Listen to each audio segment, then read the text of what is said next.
and welcome to the State of the Fleet Industry, a weekly video series produced by Automotive Fleet magazine. I'm Mike Antich, editor of Automotive Fleet, and today I'd like to examine what's occurring in the fleet industry for the week of August 22nd, 2022. And as you know, the theme of this video series is to cover developments in the fleet industry on a week-by-week basis. And with that said, a lot's been happening. And on the positive side, gasoline prices are continuing to fall.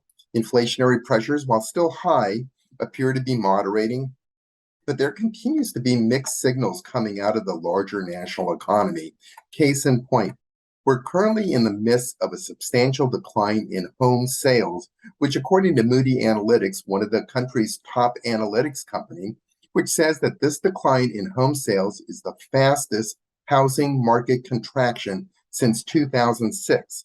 Now that's significant. And if this is the start of a prolonged contraction, and we don't know if it is, but if it is, the question is, how might this impact future construction activities and the national economy in general? Or from a fleet perspective, what impact, if any, will this have on fleet sales of pickup trucks and vans to construction companies, contractor, and tradesmen in both the new and used vehicle markets? And the reason I cite the used vehicle market is because tradesmen, such as independent electricians or contractors, to name just a few, are huge buyers of used fleet pickups and vans. And I'll cover this topic in more detail next week, but for this week's episode, I'd like to explore another topic, which is the impact of a brand new piece of legislation. It's called the Inflation Reduction Act of 2022, which was just signed into law by President Biden last Tuesday, August 16th.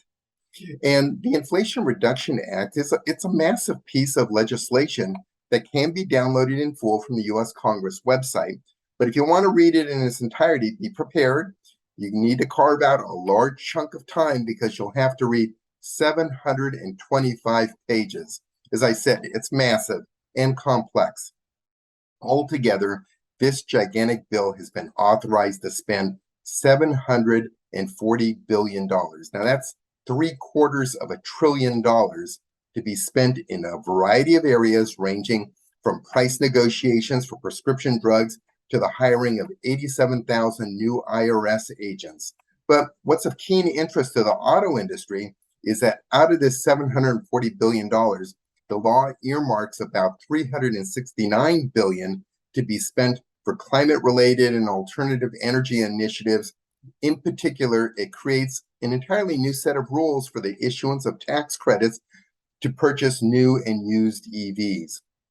And as a result, the automotive industry is scrambling to analyze how they can benefit from this new law and how its provisions will impact its dealers and customers. And for those who are familiar with the new law, the common term that I hear being cited is that it's confusing and it has tougher to meet eligibility criteria. I mean, already industry associations, dealers, and OEMs are asking for more guidance from the federal government, in particular the IRS, on how to interpret the law. In essence, the Inflation Reduction Act will ultimately replace the old $7,500 EV tax credit with a new, more complicated methodology designed to incentivize domestic EV production and reduce the country's reliance on foreign supply chains. So specifically, the law states that EVs to be eligible for the tax credit must be assembled in North America. In addition, the law stipulates additional new eligibility restrictions based on a vehicle sticker price, a buyer's income, and the sourcing of components and rare earth metals to manufacture the batteries, all of which will take effect January 1, 2023. So, for instance, the new law allows OEMs to offer a tax credit if an EV meets certain conditions.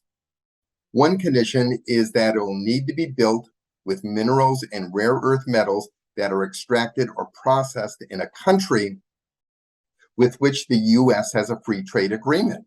So, for example, the U.S. does not have a free trade agreement with China, which is the #1 exporter of these rare earth metals.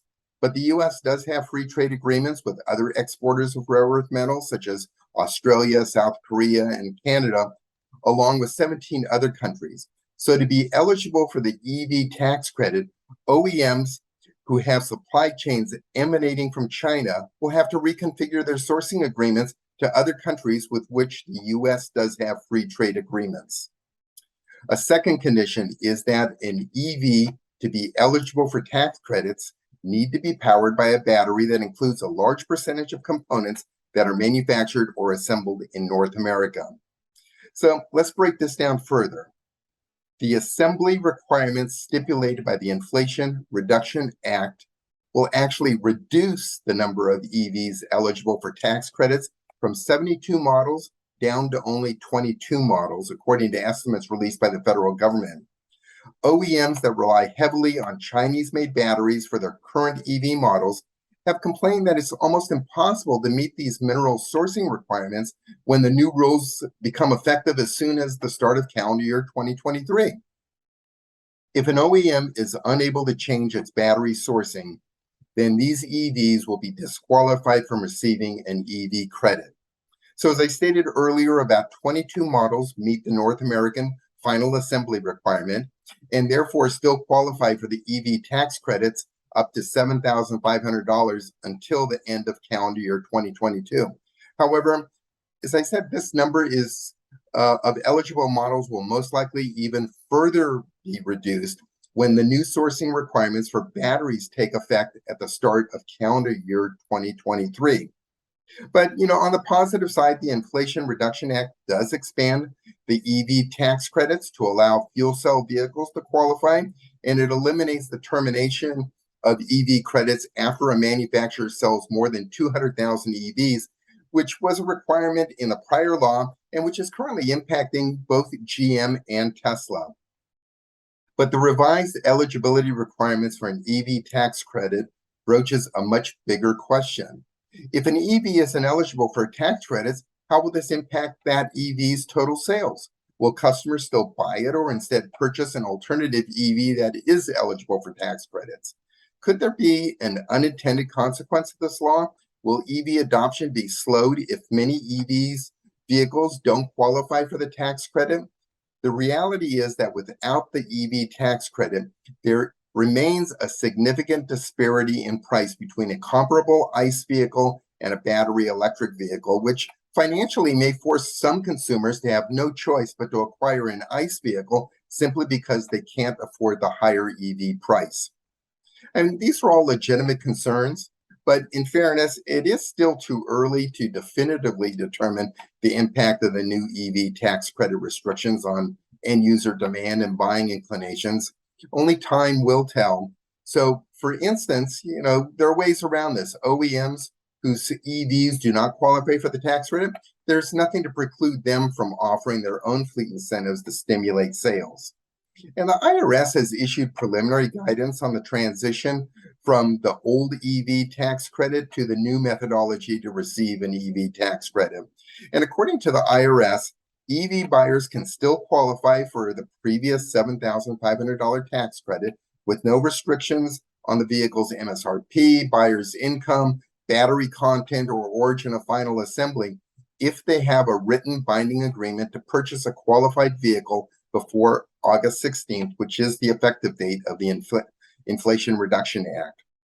And I'm sure once this new law is fully analyzed by the automotive industry, there'll be many more gray areas that come into question. And as they say, the devil's in the details. So with this as my final observation, I'd like to conclude my State of the Fleet Industry presentation for the week of August 22nd, 2022. And I'd like to thank you for watching.